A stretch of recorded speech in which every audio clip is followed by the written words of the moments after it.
नमस्कार दोस्तों, मैं अंकुर उपाध्याय स्वागत करता हूं आप सभी का एक बार फिर से अपनी नई वीडियो में।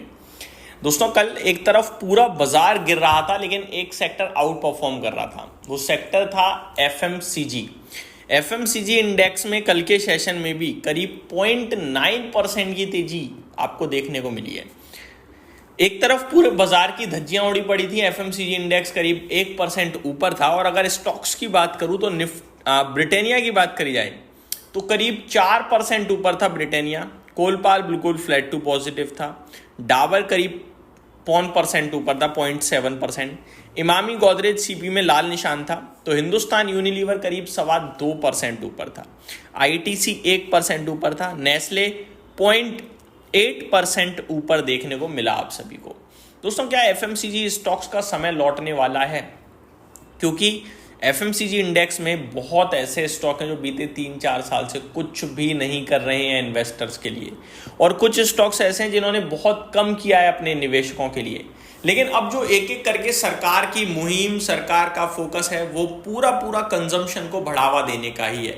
तो क्या कंजम्पशन बढ़ेगा? क्या एफएमसीजी का समय आएगा? मैं एग्जाम्पल के तौर पे आपको बताना चाहूँगा। हमारे देश की सबसे बड़ी एफएमसीजी कंपनी है HUL, हिंदुस्तान यूनिलीवर।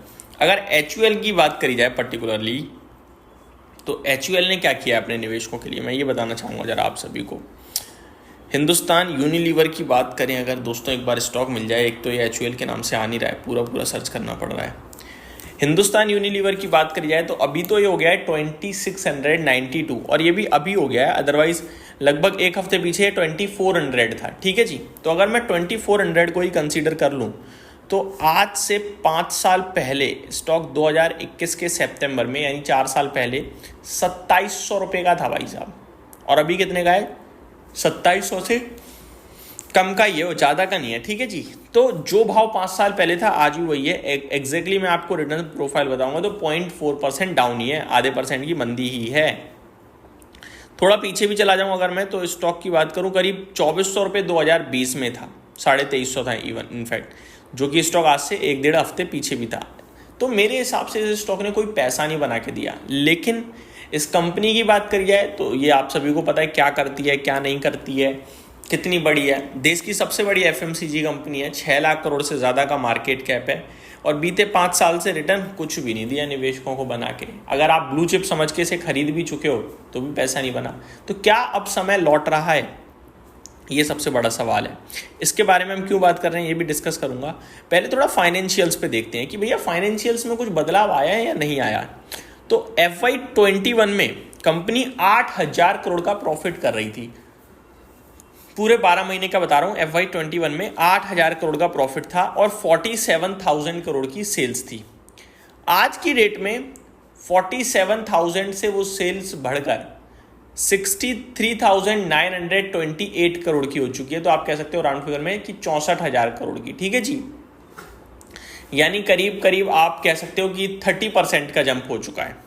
और अगर मैं प्रॉफिट की बात करूं तो वो 8,000 करोड़ का मुनाफा 10,800 करोड़ हो गया है, यानी करीब 3,000 करोड़ का प्रॉफिट भी बढ़ चुका है। यानी ये भी आप कह सकते हो कि 30% या उससे ज़्यादा का जंप आ चुका है। लेकिन शेयर का प्राइस तो नहीं चला, 30% भी नहीं चला।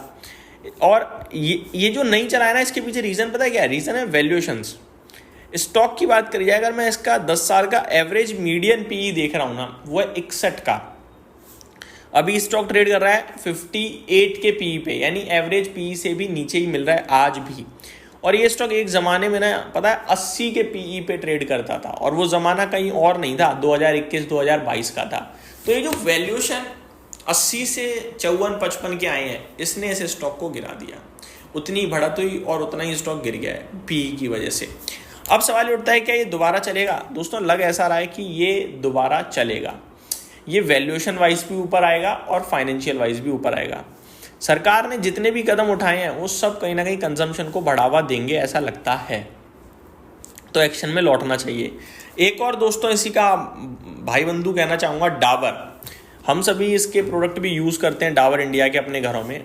डाबर की बात करी जाए अगर, तो एक साल में इस स्टॉक ने 21% के नेगेटिव रिटर्न्स दिए हैं, 2 साल में 6% के नेगेटिव रिटर्न्स हैं। 5 साल में मात्र 6% के पॉजिटिव रिटर्न्स हैं, मात्र 6% के। इवनली मैं देख रहा हूँ 2018 में स्टॉक का भाव 480 रुपये का था, 2018 अगस्त 27, और आज की डेट में 521 है, यानी 5-7% चला है 2018 के हाई से, यानी कि करीब करीब 7 सालों में 1 साल 1% रिटर्न। तो अब आप बताइए कि इन शेयर्स में लोग कितनी बुरी तरीके से परेशान हैं। अब इसकी गिरावट के पीछे भी रीज़न वही है, सबसे बड़ा वैल्यूएशन। आज भी स्टॉक 52 के पीई पे ट्रेड कर रहा है, और अगर मैं इसका 10 साल का एवरेज मीडियन पीई चेक करने निकलूँगा तो वो कितना है वो एक बार आपको बताता हूँ। मैं अगर 10 साल की बात करूँ तो वो है आपका 51 का एवरेज पीई है, जिसमें हाई है इसका 65-60, यहाँ पे ट्रेड करता था, आज 50 के पीई पे है। फाइनेंशियल्स की बात की जाए तो FY20 में लगभग 1450 करोड़ का मुनाफा था, अभी 1750 करोड़ का मुनाफा है। अभी सेल्स 12,600 करोड़ है और उस समय 9,500 करोड़ थी।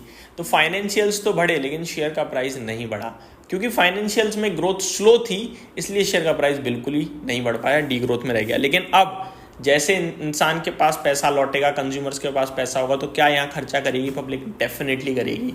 और मुझे लगता है ये जो GST का रिलीफ है ना, ये डेफिनेटली इन स्टॉक्स के लिए पॉजिटिव साबित होगा।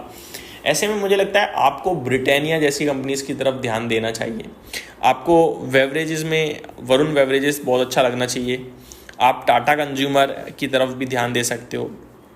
डाबर जो बड़े लंबे समय से नहीं चला है, क्योंकि ये जो होगा ना ये बहुत तंगड़ा होगा मुझे लगता है। तो लॉन्ग टर्म के लिए यहाँ पे डेफिनेटली मौके बनेंगे आने वाले समय में। यहीं समाप्त करता हूँ इस वीडियो को। Thank you so much for watching this video. Have a great day guys.